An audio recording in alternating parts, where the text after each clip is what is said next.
Coach Joe from Tactical Workouts, and today I'll share an effective trap bar deadlift workout that helps reduce back pain. But first, a tip to boost the intensity. Perform the workouts while wearing your body armor or some other piece of kit that will add resistance.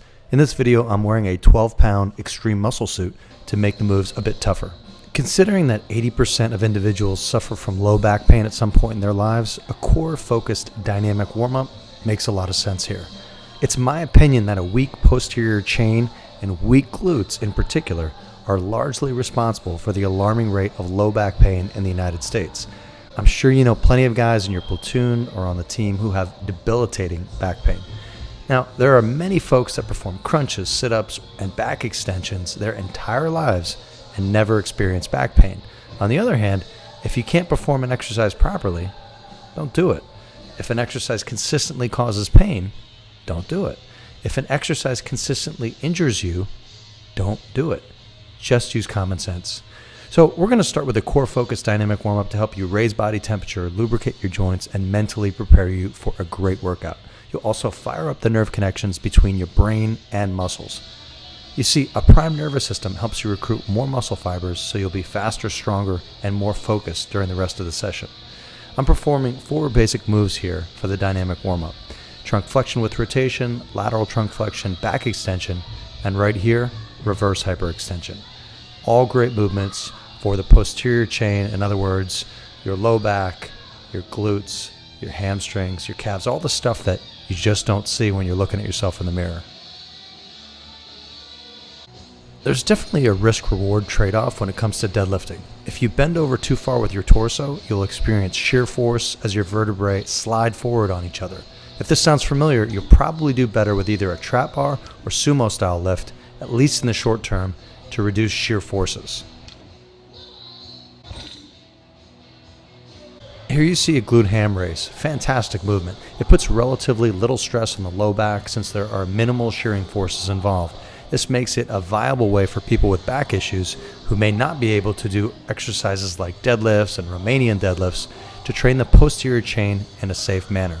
It can also be used as a great accessory exercise for people who squat and deadlift regularly as a way to deload the spine while still achieving a good training effect. From an injury prevention standpoint, they're great for preventing hamstring strains and ACL injuries, particularly in females. Now, glute-ham raises are superior to traditional leg curls because they work more muscle and put great emphasis on the eccentric component of knee flexion. That's just the lengthening portion. So here we have the barbell split squat.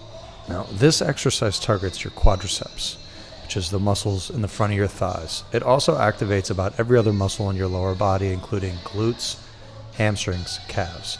Once you master this move, you can incorporate the rear foot elevated split squat, otherwise known as the Bulgarian split squat, into your routine. If you display optimal levels of joint mobility, stability, and motor control, you'll distribute forces much better and be able to tolerate a bigger range of motion.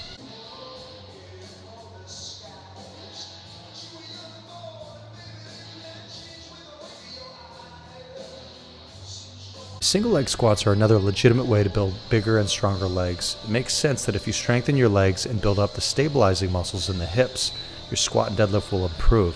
For folks with back problems, I'd advise making them your primary form of squatting to allow you to continue to train the legs hard without loading the spine. Bottom line, correct any dysfunction and become qualified with body weight before loading up a movement pattern.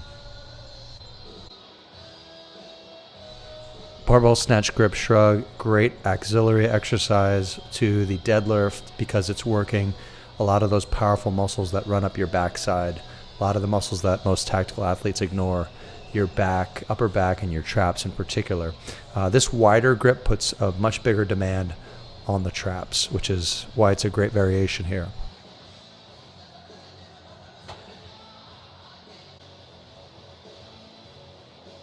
This is paired up with the suitcase row. It's kind of a weird row variation, whereas you're not rowing in front of you, but you're rowing on either side of you, kind of like you're picking up a suitcase and sticking it in the trunk of a car.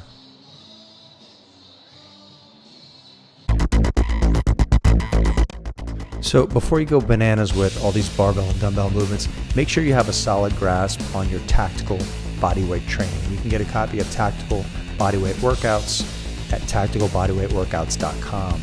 great primer to your barbell and your dumbbell training.